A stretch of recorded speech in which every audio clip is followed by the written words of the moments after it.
What's up, everybody? Happy Wednesday. Hope all you're having a great day so far. Getting into this video, first of all, I don't blame Sonny and Carly. If I had to deal with Lucy Coe, I'd be ready to have a drink. I'm just Lucy Coe can work a nerve, like seriously. So first of all, she worried about all this money for this book launch or whatever, because she needed an investor. First of all, in order to do the Port Charles tour guide, which you can find on Amazon.com, people didn't know that's a real book. You can actually go on Amazon. That's a real live book. I was thinking about getting it one day. I don't know. I might get it. Um, so yeah, she had to get an investor for her book. Most of the people in Port Charles was like, "No, we ain't got no money." Like they was ducking and dodging her like she was a bill collector. Sonny, of course, invested, and she wanted to know if Sonny would come to the book launch. This heifer, I swear, every time people see Lucy Coe, they be ready to run. Like she be hitting everybody up for money. Lucy do not play. But trying to get people to invest money in a tour guide, I'm like, it's expensive to do a book. And mind you, she's gonna be hunting them down for a check in the next couple months anyway, because the nurse's ball is literally right around the corner. And you know how Lucy is with them donations. Like I'm like, how do people in this town? I know some people got money like that in that town, but damn, that got to be expensive. Like first she hitting y'all up for money to invest in her book, and in the next couple months she gonna be hitting y'all up for more money for this nurses ball donations and stuff. I'm like, I would need about 5, 6, 7, 8, 9 jobs messing around with Lucy Coe. I'm just saying, like, she's expensive. This book, the nurse's ball, like I'm gonna have to take out a mortgage, like to messing with her. Like you gonna have to take out a second mortgage messing around with her. Like she's expensive, Lord. Like I'd be afraid if I see her phone number, I'd be afraid to answer that. I'm like, no, no, no. I ain't got no money this month. Hit me up next month. Like she is expensive. Um, that whole scene though with Mike was very tense, where he was having an episode. He was looking for a watch that Sonny's mother gave him, and he just went off on Sonny, like calling him all types of thieves. I mean, I don't mean to laugh at it. It was just kind of funny, but it was sad at the same time. And then he slapped Sonny or he punched him in the face. I say, yo, I'm sorry, but I actually like the way Carly handled that situation. See, that's how you deal with Alzheimer's patients. You don't just yell at them and you know what I mean, like tell them the truth. You have to play along with them because he thought he was still in a facility or whatever, or an apartment or wherever he thought he was at. And Carly was like, if you don't go upstairs, I'm gonna have to ask you to leave, or I'm gonna have to, get security to escort you out. She was like, and if you don't leave or whatever, she was like, you're gonna lose your security deposit. Like, I like the way Carly played along with it, because that's how you have to do when you're dealing with Alzheimer's patients. You have to play along. Um, I don't know if I ever told y'all this story. I think I did, because back when I was in high school, I was getting my CNA license. Back when I was in high school, I was like a senior in high school. So I worked at a facility to get my license, and we dealt with a lot of Alzheimer's patients. Um, and one of my patients, she her husband passed away, years ago. So she kept telling me, "Oh, my husband's gonna come pick me up, and we're gonna go out to dinner." And I would tell her, "Yeah, that's nice. How long have you and your husband been married?" Just playing along, even though I knew her husband passed away some time ago. But that's how you have to do with them. You have to. That's how you deal with them. You play along. You don't tell them, "Oh, your husband died," because then they're gonna have an episode. They're gonna be crying. They're gonna be, you know what I mean? Like you just gotta play it up, play along with them. Because if you tell them the truth, they're gonna have an episode, and then 5 minutes later, they're gonna keep going back to thinking that their husband really is alive or their loved one is alive. So you gotta play along with it. You know what I mean? That's just how you deal with them. And I love the way Carly handled it. She handled it quite well. Um, I felt real bad for Sonny to have to go through that. For your dad to not recognize you, and I felt like Sonny handled it well. You know what I mean? He took it in stride. He wasn't all the way upset about it. He understood, because, this is what Stella has been warning him for months that would happen. It was going to come to a point where his father wasn't going to know who he was, know who Carly was. Uh, you were just gonna get these episodes. You know what I mean? So he took it in stride, and my thing is, I feel like it's time to put him in a permanent facility because he's at a point now where he's not only lashing out is one thing, having episodes that's one thing, but he's getting violent now. He's getting aggressive. So I feel like now it's time to maybe put him in a home. You know what I'm saying? Like put him in a full time facility. I instead of that part time facility, he needs to go into a full time because they got people there that can deal with that, security that can deal with that, nurses. You know what I mean? Sonny, Carly, they're not really equipped to handle that. You know, especially the aggressiveness, especially when you have a child in the house. You know, you have a kid, a little small child in the house. You know that's going to be too much. You know what I mean?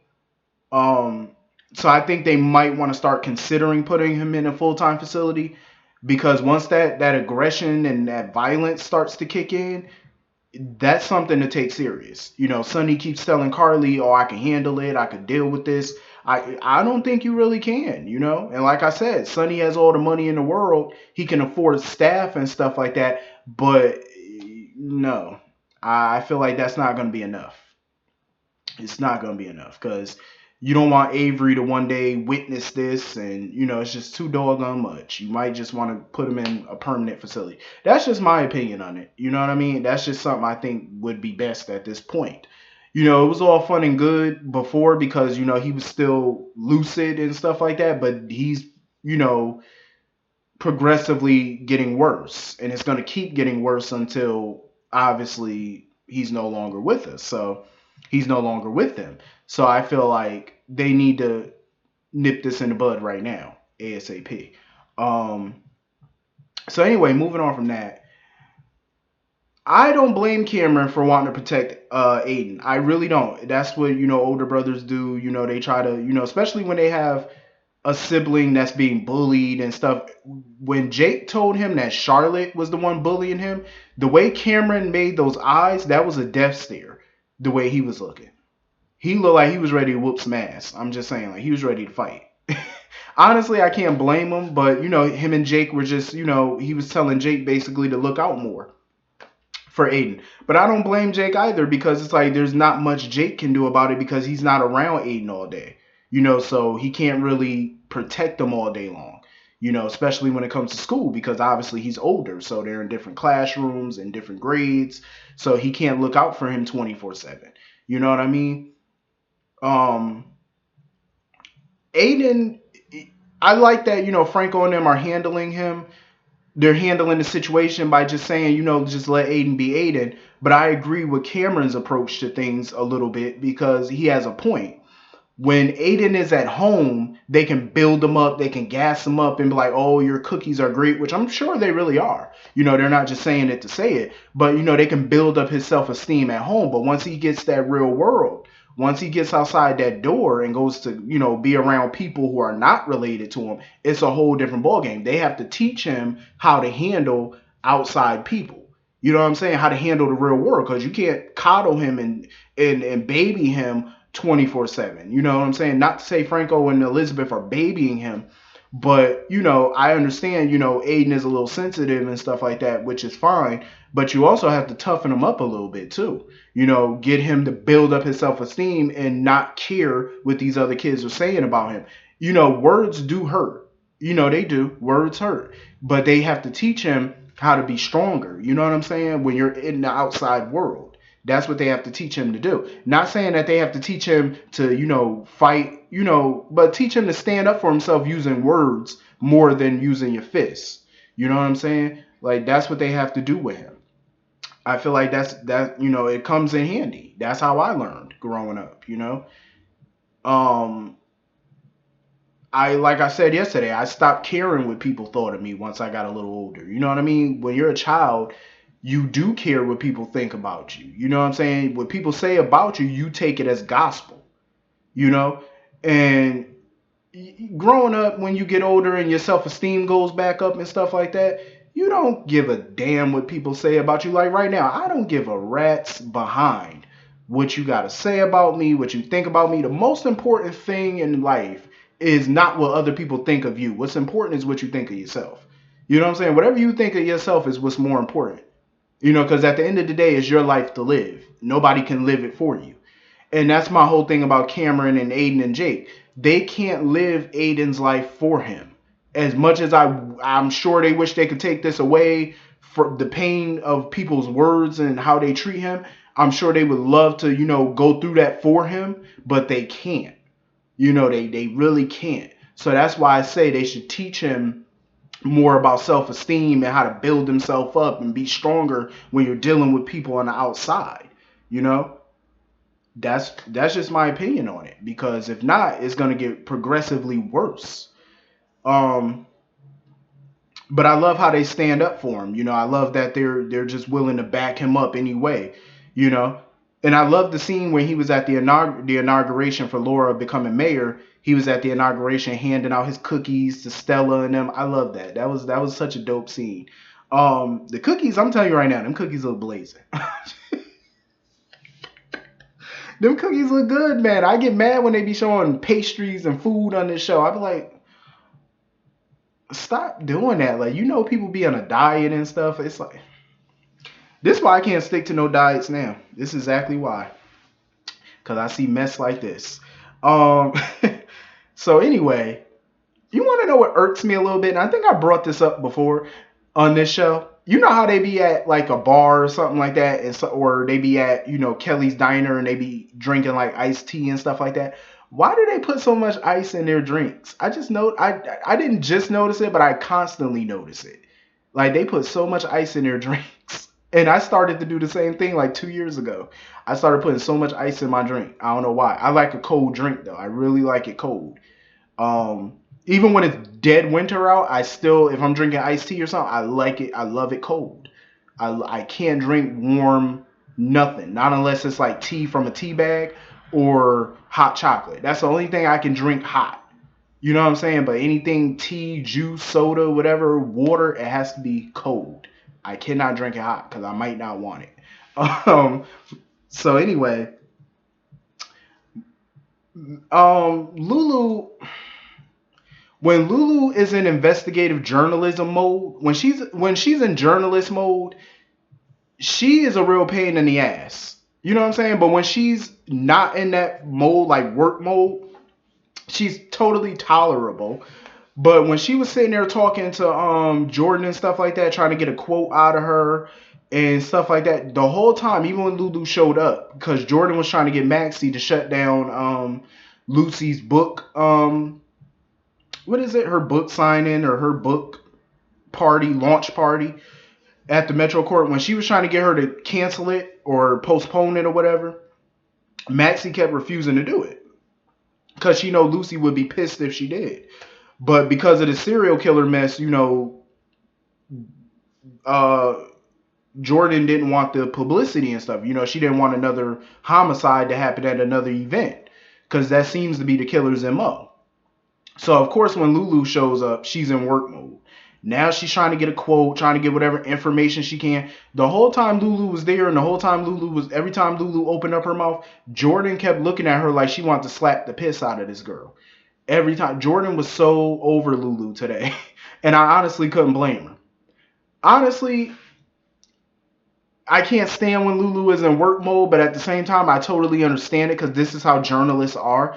And I rationalize it as Lulu just doing her job. You know what I'm saying? Like she's just trying to do her job. This is what journalists do. They try to get the scoop wherever, whenever they can, to the annoyance of police officers. And trust me, officers do get annoyed by this. I just couldn't stand how she tried to emotionally guilt Jordan because Jordan brought up Nathan or whatever. And apparently today is Nathan and Maxie's anniversary. I believe this would have been their 2-year wedding anniversary. It's a shame their marriage only lasted a year. Like that's a shame. But I do agree with Maxie that they should continue to book launch. I mean, you can't just hide in fear because of some nutball running around town. But I do feel like if you're gonna do this book launch, at least have extra security. You know what I'm saying? At every exit, all over, off-duty officers, everything. Just have extra security. I'm just saying, like, it would be in their best interest to do that. I love how protective Mac is of his family, though, because Mac was trying hard to get Maxie to cancel it. And when she refused, he did the next best thing by going to Peter, by basically telling Peter to get Lulu to back off the story for a while. At least, bury it until they figure this thing out. Because Jordan has to get into the mind of a serial killer. And she can't do that if this guy keeps running around committing all these damn murders. So I like that, Mac was trying to look out and also trying to protect Maxie, Felicia, doing whatever he can to protect them by any means necessary. Ava and Scott, I could definitely get into them as a couple. Ava pretty much brought that up today, that when Scott was saying how she could do better than Kevin, she was like, well, who, you? I was like, well, it wouldn't be the worst. I could definitely get into her and Scott being together. But I love how Scott was being real with her. Like, you're not going to get custody of Avery, not enough custody to take her out of the country. She trying to sell her gallery, her penthouse, and, get her affairs in order to leave the country. But you're definitely not going to, she shouldn't, I mean, she pretty much knew trying to get Avery out of the country was going to be a long shot. She knew that, but she had to try. But like I said, I could definitely be on board with her and Scott, though. Her and Scott do look like they got chemistry as a romantic pairing. Ryan, of course, is up to his old BS. This fool called Carly talking about I want to apologize. Can you meet me could you meet me today? Carly wanted to bring Sonny. So he said, oh, that's perfect. No problem. I said, oh, Lord. He about to try to lure them into a trap. I said, yep, that's what he's about to do. He's going to try to kill them. We all know it ain't going to happen, but it was, it's going to be fun to watch. It's going to be very interesting to see how he tries to pull this one off. I heard it was supposed to happen at Morgan's grave or something like that. Ryan was such an a-hole today. When he went to Laura's inauguration to try to speed up the divorce, he tried to finalize the divorce. And Laura was not here for that. She was like, well, we will get a divorce on my time, not your time. I'll finalize the paperwork when I feel like finalizing it. He was looking at her like, okay, well, we're going to get this divorce one way or another, like whether you're going to sign the papers or do I have to kill you and become a widow? That's basically how he was looking at her. Like, Ryan was not with the shits today. He was like, we ending this marriage one way or another. Like, either you're going to sign this divorce or I'm going to become a widow. Which one we going to do? That's pretty much how he was looking at her. Ryan is sick. Like, seriously. But I love how Laura stood up to him and basically told him to go to hell. Laura was definitely not with it today either. And she even took off her wedding rings. She changed her name back to Weber. She went back to her maiden name. I'm not even surprised she did that. Some people might have thought she would have went back to Spencer because she's been known as Laura Spencer since 1981, since she married Luke. But, I'm glad she went back to Weber, though. That's her real last name, basically. I remember she did go by Vining at one point. She did go by Vining, but of course she ditched that last name. I'm happy that, Laura's taking charge now as mayor.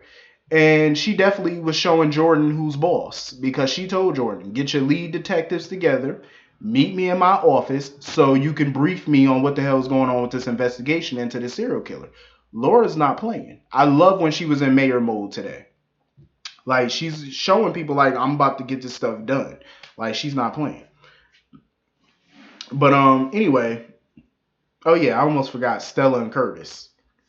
They were sitting there talking about Marcus and all this mess. I didn't even care, honestly. Their scene wasn't really all that important. But, anyway, hit the comment section. Let me know what y'all thought about this episode. I will see you all later. Have a great day. Peace.